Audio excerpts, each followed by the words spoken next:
Hi guys, welcome back to my channel, Sewing Lab. I'm Chen. In my last video, I rounded up every single basic tool you'll need as a sewing newbie. So many of you grabbed all the supplies afterwards and are ready to sew your very own clothes from scratch. But I know most beginners hit a wall right at the very first step and freeze up. You've got all your tools, cute fabric, and your sewing patterns ready. But when you stare at all those weird lines and symbols on the pattern sheet, you have totally lost. You have no clue where to cut, how to line pieces up, how to lay out fabric, or get the sizing right. That's why I made today's video for absolute beginners. I'll walk you through the two most fundamental sewing skills, step by step, decoding all the basic markings on sewing patterns, and cutting fabric from start to finish. If you're following along to learn sewing with me from zero, let's jump right in. This paper template you see right here is your blueprint for making cards. You can get patterns online or from sewing books. Digital PDF patterns buy online usually come as multiple A0 or A4 side files meant for special printers. If you've got an A4 split pattern, you'll have to tape all the printed pages together like a puzzle to make one full complete template. Every single line, mark, and symbol on your pattern isn't random. It's a set of sewing instructions laid out by the designer. Once you learn to read them and follow along, you'll end up with well-fitted, neatly shaped garments every single time. A full outfit is split into my two separate pattern pieces. Tops have front panels, back panels, sleeves, collars, yokes, facings, pocket pieces, and more. Bottoms like pants or skirts have front panels, back panels, waistbands, pocket pieces, you name it.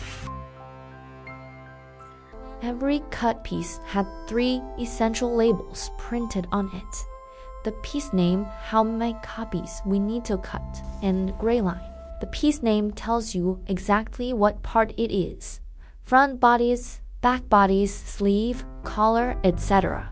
The cutting quantity tells you how many identical pieces to cut out. Patterns will label this with multiple 1 or multiple 2. Multiple 1 means cut one single layer piece.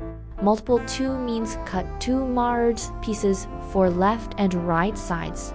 Tons of new sewers mess this up right off the bat.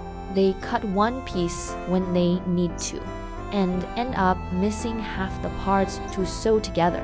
Always double check how many pieces each template costs for before cutting anything. A green line, also called the web and the weft line, is the single most important marking on the whole pattern. You can see a double-headed arrow drawn across your pattern. That's the green line. Hands down the most critical mark here. Here's the simple rule.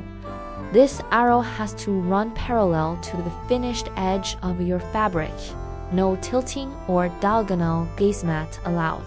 The fabric's weight directly impacts how your garment hangs, stretches, and holds its shape. If your garment cooked, your finished top or skirt will waste, pull backwards, and web badly after washing. This rule applies to every fabric type: linen, cotton, polyester, all of them. Now let's go over all the other key markings that are spot on pattern P6, beyond those 3 basics. These 2 lines confuse new sewers more than anything else. Let's clear it up quick. The thick outer solid line along the edge of your pattern is your cut line. That's where you run the scissors. Cut right along outside edge of this bold line. The thin dashed lines run in parallel. Inside are your seam allowance stitching lines, where your sewing machine will run stitches later. The space between the outer solid cut line and inner dashed stitch line is your seam allowance, usually 1 cm to 1.5 cm wide. Most beginners don't get why seam allowance exists. It's the extra fabric space you need to join pieces and finish raw edges with surgeries. Note teeny triangular little cutouts and short tick marks along pattern edges are notches. Most newbies ignore them or sleep them off entirely, then run into issues when sewing. Front and back panels won't line up, collar shifts, hems end up uneven. Maches only serve one purpose: matching pieces together perfectly. Every same point, bodies, front, back, sleeves, necklines, gathering sections, lets up using these notches. Pro tip: transfer every single notch mark onto your fabric before cutting. Match each notch up when sewing, and your clothes will look balanced and crisp. Some pattern edges have a fold label or the words "place on fold." This edge has no outer cut line at all. What it means: line this edge flush against your fabric's folded crease. Fold your fabric in half, then cut around the rest of template. You'll get one symmetrical piece in one go. Round neck tees and centered symmetrical dresses use fold line patterns all the time. Super important: do not cut along this marked fold edge. Keep it pressed right against your fabric trace. Triangles and diamond shapes with converging lines on your pattern are dot markings. Dots turn black fabric into curved three-dimensional shapes that hug your bust and waist. You'll use dots all the time when making fitted dresses and pants.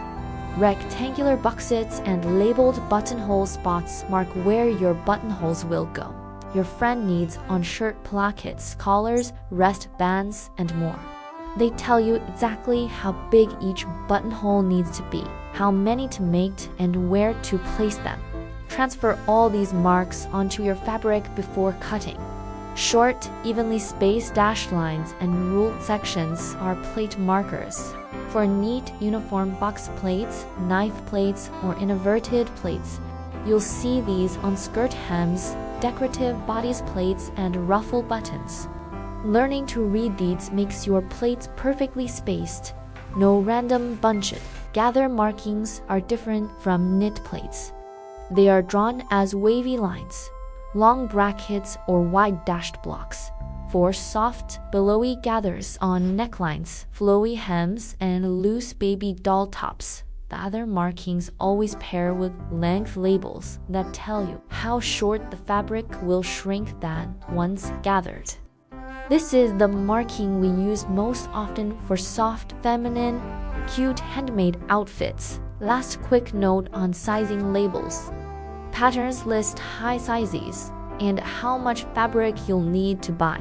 Pick the size matching your measurements and reference the yardage estimates so you don't run out of battery or waste too much extra. Knowing how to read the pattern is only half battle.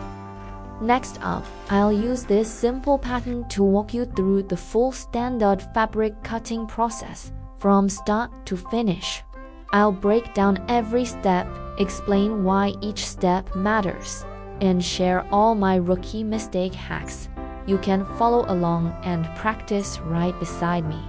All common sewing fabrics like cotton, high thread cotton, linen, and cotton linen blends shrink when washed. If you cut and sew brand new unwashed fabric first, your perfectly fitted finished garment will shrink, warp, wrinkle, and shrink down after the first wash. So grab your fabric before cutting. Soak it in cold water.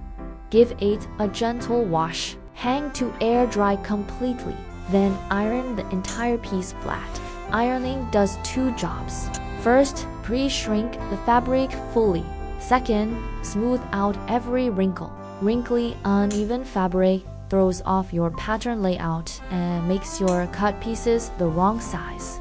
Once prepped and wrinkle-free, spread your fabric out fully on your cutting mat. Smooth the fabric outward from the center with both hands. Flatten out every crease in a scratched one. Don't pull or tug fabric tight as you lay it down. Keep it relaxed. Easy rule for new Swisses. folds fabric double layered for mirrored pieces like front back bodies and the sleeves that need symmetry. Use single flat layers for standalone decorative panels or asymmetrical cut pieces. Also pay attention to fabric prints and front back sides. Plain solid woven fabric with no obvious print can be folded either way. If your fabric has a printed design, fold it wrong side together, so all your marking lines end up drawn on the backside of the fabric. Always line up both finished fabric edges perfectly when laying down. Straight green lines are the foundation of precise cutting. Lay all your pattern templates out across the fabric one by one. First, check the green line double arrow on every single piece, making sure each arrow runs perfectly parallel to the fabric finished edge. 2 layout rules to follow. Green alignment comes first. Good fit is saving fabric every single time. Mix large and small pattern pieces together when laying out to save as much fabric as possible. For any pattern piece with a fold line marking, press the labeled fold edge flash against your fabrics creates 0 gaps or shifting allowed. Once your pattern layout is fully checked and every green line is lined up correctly, I recommend a foolproof beginner trick. Grab heat erase fabric pens or tailor's chalk and trace the full outer pattern line of every pattern piece onto your fabric. While tracing, transfer every single mark from the pattern onto the fabric too, or notches, buttonhole spots, pleat gather sections, and dot markings. Use pattern weights to hold templates done while tracing. Fasten everything first lets you spot crooked layouts or misaligned pieces before you cut, so you won't accidentally ruin your fabric. Now it's time to cut. Remember this quick cutting mantra. Follow the outer solid line. Cut slow and steady. Never pull a stretched fabric. Cut straight sections at a consistent, slow pace for smooth, crisp edges. For curved areas like necklines, armholes, and hands, slow down even more and take teeny small snakes. Don't rush through tight curves or you'll end up with jig bumpy edges. Keep one hand lightly pressing the pattern down the whole time you cut. Don't tug or stretch the fabric as you walk, or your pieces will stretch out of shape. After cutting, check which pieces and areas need interfacing. Interfacing is a back fabric iron onto the wrong side of fabric. It adds thickness, holds shape, and stops stretching or sagging. Commonly used on necklines, button plackets, and waistbands. Cut footable interfacing to match your pattern markings, and tailor pad the glue side from the plain side of the interfacing. Lay your fabric flat right side up with no wrinkles. Place the glue side of interfacing against the fabric's right side. Press firmly with your iron and move slowly. Hold each spot for 5 to 10 seconds, converging the whole piece so the glue sticks fully. Once you finish cutting fabric panel, lay all your fabric pieces all flat and inspect them thoroughly. Double check all dimensions are correct. Confirm you cut the exact number of pieces the pattern requires. Verify every alignment mark in notch got transferred on the fabric. Once everything checked out, stack and sort your pieces neatly to get ready for our next video, where we'll start sewing all these panels together. Sewing's all about taking your time. If you take it slow while reading patterns, laying out fabric, and cutting pieces, your sewing process later will be way less stressful and way smoother. Today, we fully tackle the 2 biggest stress points for new sewers: reading confusing sewing patterns and cutting fabric from scratch. You won't have to panic over unreadable patterns or be scared to cut your fabric anymore. In my next video, I'll take all these cut fabric pieces we made today and sew a full garment together, step by step. I'll show you how to attach panels, sew seams, and finish a complete handmade outfit. If you love handmade sewing and want to build a whole closet of clothes you made yourself, hit the subscribe button and stick around. Let's keep sewing and improving our craft together in the next video. Bye!